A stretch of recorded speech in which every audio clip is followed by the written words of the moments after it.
If your life were a book and you were the author, how would you want your story to go? That's the question that changed my life forever.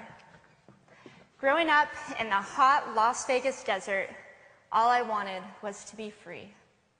I would daydream about traveling the world, living in a place where it snowed, and I would picture all of the stories that I would go on to tell. At the age of 19, the day after I graduated high school, I moved to a place where it snowed, and I became a massage therapist. With this job, all I needed were my hands and my massage table by my side, and I could go anywhere. For the first time in my life, I felt free, independent, and completely in control of my life. That is, until my life took a detour. I went home from work early one day with what I thought was the flu, and less than 24 hours later, I was in the hospital on life support with less than a 2% chance of living. It wasn't until days later, as I lay in a coma, that the doctors diagnosed me with bacterial meningitis, a vaccine-preventable blood infection.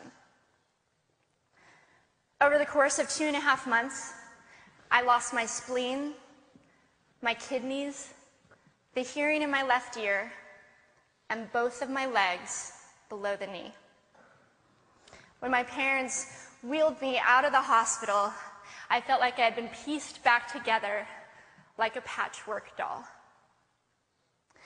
I thought the worst was over until weeks later when I saw my new legs for the first time. The calves were bulky blocks of metal with pipes bolted together for the ankles, and a yellow rubber foot with the raised rubber line from the toe to the ankle to look like a vein. I didn't know what to expect, but I wasn't expecting that.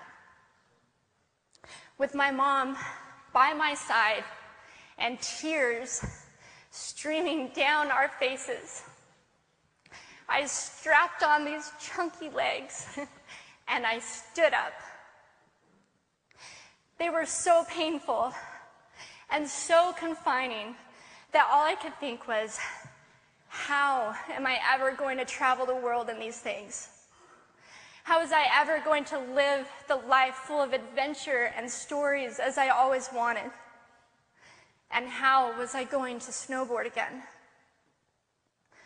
That day, I went home, I crawled into bed, and this is what my life looked like for the next few months. Me passed out, escaping from reality, with my legs resting by my side. I was absolutely, physically, and emotionally broken. But I knew that in order to move forward, I had to let go of the old Amy and learn to embrace the new Amy.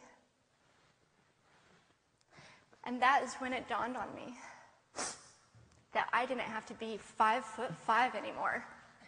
I could be as tall as I wanted.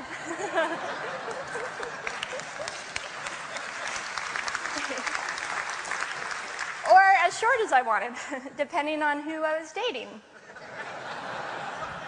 And if I snowboarded again, my feet aren't going to get cold.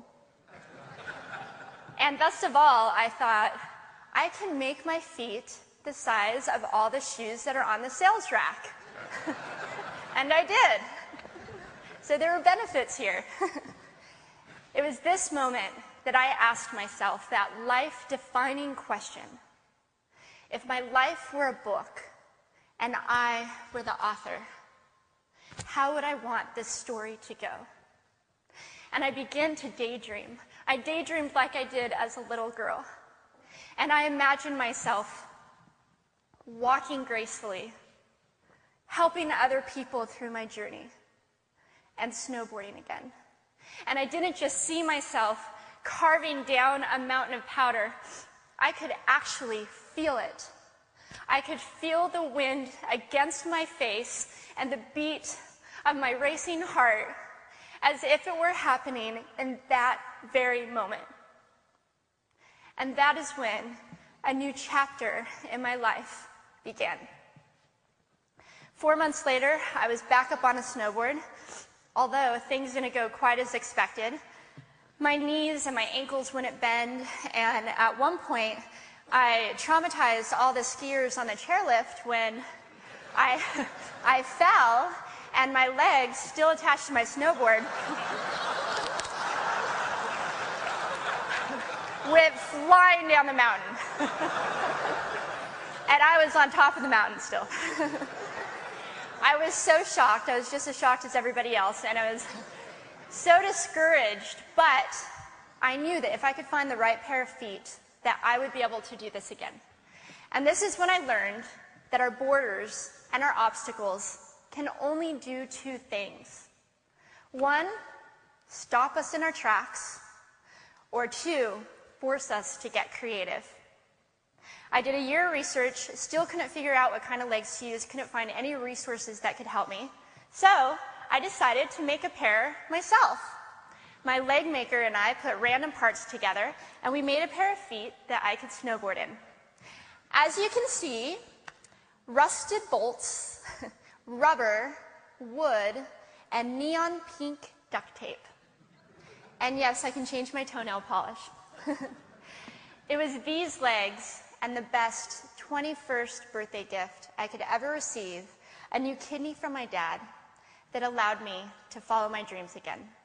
I started snowboarding, then I went back to work, then I went back to school, then in 2005 I co-founded a nonprofit organization for youth and young adults with physical disabilities so they could get involved with action sports. From there, I had the opportunity to go to South Africa, where I helped to put shoes on thousands of children's feet so they could attend school. And just this past February, I won 2 back-to-back World Cup gold medals.